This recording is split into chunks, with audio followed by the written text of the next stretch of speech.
Mame ma wache ema wo akwaba emra Adom TV ena Asempa FM so anopai na watwi dwumade ena enememne da yasinkonwa se de memenda bia ye de bre wo no edru ho no mo a ya na ye hye ensem bi ekoso na watwi mu na yedimu nkomode abrɛw na enne asem kese a yebeka ho na yebeka ho asem yedimu nkomo no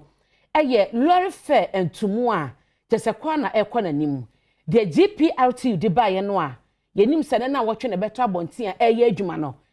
kame ayi sa hyenkafo no enye no so na wo mo hwe biim ebo mo pɛ eno mo deje baabi a wo firi a wo kɔ no de enye o masem eno nkomo na yebedie ensem ni bika wo ye kase kumi preko demonstration no so ekoso yebekɔ ho no mo live na yakɔhwe sɛde etie sɛ wo ma hyase enipa dodo a wo ho no mo enkrato a wo mo de ma aban no yebɛhye no so honkomodie edi amawo edie megye so